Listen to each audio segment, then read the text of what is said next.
2 रोज पहले खबर सामने आई जिसमें यह बताने की कोशिश की गई कि मुस्लिम लीग नून ने इसहाक डार को वजीर खजाना बनाना, मतलब वजीर खजाना बनाया, उसके बाद केयर टेकर प्राइम मिनिस्टर बनाने का फैसला कर लिया। यानी वजीर खजाना को, जो सेनेटर है पाकिस्तान मुस्लिम लीग नून के लिए, उन्हें केयर टेकर प्राइम मिनिस्टर बनाया जाएगा और इसी मुतालिक लॉबिंग भी की जा रही है। इस खबर के हक में कई वजीरों मुशीरों ने बयानात भी दागे, लेकिन ऑपोजिशन के सख्त रिएक्शन के 24 घंटे बाद ही इस गुब्बारे से हवा निकल चुकी है, क्योंकि अब इस खबर की तरदीद ना सिर्फ वजीर इत्तलात कर रही है बल्कि नून लीग के सीनियर वज़रा भी इस खबर को पार्टी के लिए इंतहाई नुकसानदेह और मज़ाक़ खेज करार दे रहे हैं। मीडिया, ऑपोजिशन और अवाम पहले इस तजवीज़ को इंतहाई काबिल एतराज़ करार दे रहे थे, लेकिन गुज़श्ता रोज़ वज़ीर दिफ़ा ख्वाजा आसिफ ने इस खबर को तनकीद का निशाना बनाते हुए कहा, रहनुमा और वज़ीर दिफ़ा वो कह रहे हैं कि इसहाक डार की बतौर निगरां वज़ीर आज़म तैनाती से तमाम इंतखाबी अमल ही मुतनाज़ हो जाएगा। अब पाकिस्तान मुस्लिम लीग नून के जो सीनियर ज़ोमा है वो इस खबर की तरदीद कर रहे हैं, लेकिन सवाल बड़ा सादा सा है।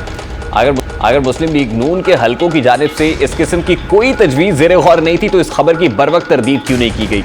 मीडिया और दीगर प्लेटफॉर्म्स पर सख्त तनकीद के बाद ही क्यों इस तजवीज़ को गैर मुनासिब करार दिया गया है? ऐसा महसूस होता है कि इसहाक डार को निगरां वज़ीर आज़म बनाने की खबर से नवाज शरीफ कैंप को एंटी इस्टेब्लिशमेंट जाहिर करने की कोशिश की गई है, जो बज़ाहिर नाकाम दिखाई दी, क्योंकि मौजूदा वज़ीर आज़म शहबाज शरीफ इस्टेब्लिशमेंट के साथ एक पेज पर दिखाई देते हैं और दिन रात उनके गुनगारे हैं। आज भी उन्होंने मुल्क को डिफ़ॉल्ट होने से बचाने का सारा क्रेडिट सिपा सलार को ही दिया और बताया है कि अगर मेरे वज़ीर आज़म डिफ़ॉल्ट कर जाता और ये धब्बा सारी उम्र के लिए उनके माथे पर लग जाता और उनकी कब्र पर भी ये लिखा जाता कि उसके दौर में मुल्क डिफ़ॉल्ट कर गया। शहबाज शरीफ ने आज क्या कहा है, जरा उसकी एक झलक आपके सामने रखता है।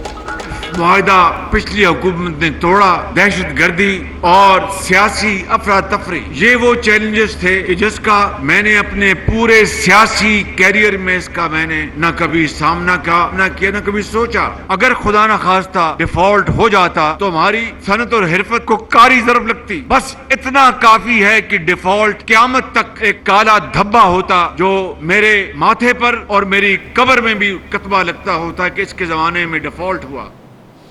गुज़श्ता रोज़ खानेवाल मॉडल एग्रीकल्चर फार्म की इफ्तिताही तकरीब से खिताब करते हुए army chief general Asim Munir का भी कहना था कि हमने फैसला किया कि पाकिस्तान को मौजूदा बहरान से निकाल कर दम लेंगे।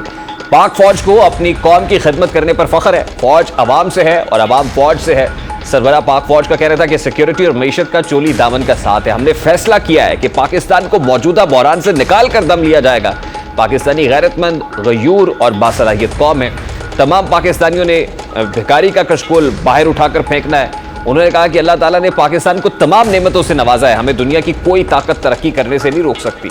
पाकिस्तान में ज़राई इनकलाब आकर रहेगा। जनरल आसिम मुनीर का कहना था कि हम इस मॉडल फॉर्म की तर्ज पर जदीद फॉर्म बनाएंगे जिससे छोटे किसान को फ़ायदा होगा। ग्रीन इनिशिएटिव के ये दायरा कार पूरे पाकिस्तान तक फैलाया जाएगा। उन्होंने कहा कि रियासत माँ की तरह होती है, अवाम और रियासत का रिश्ता मोहब्बत और एहतराम का है। आर्मी चीफ ने अल्लामा इकबाल का शेर पढ़कर मुल्क को हर फर्द की तरक्की में अहमियत पर जोर दिया कि अफराद के हाथों में अक़वाम की तकदीर, हर फर्द है मिल्लत के मुकद्दर का सितारा।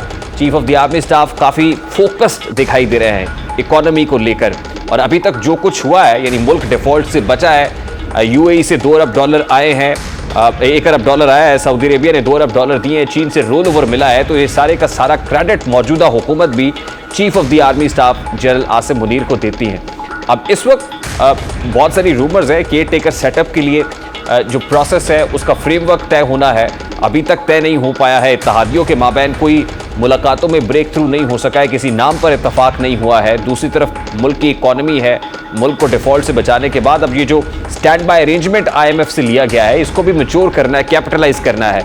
इसके लिए भी जो पेशबंदी है वो की जा रही है। पार्लियामान का जो है आज इजलास भी हुआ है और उसके अंदर इलेक्शन एक्ट 2017 की सेक्शन 230 के अंदर अमेंडमेंट की बातें भी हुई हैं। एक तरफ पार्लियामान में ये सब कुछ हो रहा है, दूसरी तरफ मुस्तकबिल के लिए यानी मुस्तकबिल पर जो है वो ये देखने के लिए कि कोई नया प्रोजेक्ट ना लॉन्च कर दिया जाए कहीं से, जिस तरह चेयरमैन PTI को किया गया था। मौलाना फजलुर रहमान जो PDM सरबराह है वो क्या कह रहे हैं, जरा उसकी एक झलक भी आपके सामने रखता है। हमने इस मुल्क में सियासत की है और बड़ी गैरत की सियासत की है। सर झुकाकर सियासत नहीं की, सर उठा के सियासत की है। और जिन लोगों ने पाकिस्तान की तरक्की के पहिए को जाम किया, हमने पूरी इस्तिकामत के साथ उन नाअहलों का मुकाबला किया, इख्तिदार की कुर्सी से खींच कर बाहर फेंका। और अगर कल कोई ऐसे लोग मुसल्लत किए गए तो मैं वादा करता हूं आपसे कि इंशाअल्लाह उसको भी गिरेबान से पकड़ कर निकालेंगे और ऐसे लोगों को मुल्क पर हुकूमत नहीं करेंगे। दूसरी बड़ी खबर सुप्रीम कोर्ट ऑफ पाकिस्तान से सामने आई है, जहां जमात इस्लामी की जानिब से पनामा केस में जवाब जमा कराया गया और इस जवाब में यह साबित होता है कि नवाज शरीफ को टारगेट करके पनामा केस में फंसाया गया और बाद में नाअहल कर दिया गया।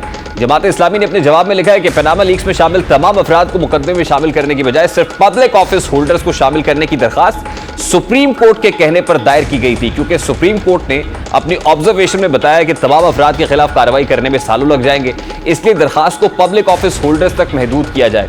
इसलिए तरमीमी दरखास्त में साबिक वज़ीर आज़म नवाज शरीफ के खिलाफ कार्रवाई की इस्तदा सुप्रीम कोर्ट के कहने पर की गई थी। अमीर जमात इस्लामी सिराजुल हक ने सुप्रीम कोर्ट में जमा कराए गए अपने जवाब में कहा है कि जमात इस्लामी की पहली दरखास्त में इस्तदा की गई थी कि पनामा स्कैंडल में मुलव्विस तमाम लोगों के खिलाफ कार्रवाई की जाए, ताहम बाद में उन्होंने सुप्रीम कोर्ट की ऑब्जर्वेशन के बाद इसमें तरमीम की और जवाब में मजीद कहा गया कि जिस तरह पनामा स्कैंडल में नाम की वजह से साबिक वज़ीर आज़म नवाज शरीफ के खिलाफ आनी हाथों से निपटा गया, उसी तरह इसमें शामिल दीगर अफराद के खिलाफ भी पनामा फैसले की रोशनी में कार्रवाई की जाए। और अपने जवाब में अमीर जमात इस्लामी ने इस्तदा की है कि पनामा स्कैंडल में शामिल तमाम लोगों के खिलाफ तहकीकात के लिए FIA, नैब और FBI के अफसरान पर मुश्तमिल एक मुश्तरका तहकीकाती टीम तश्कील दी जाए।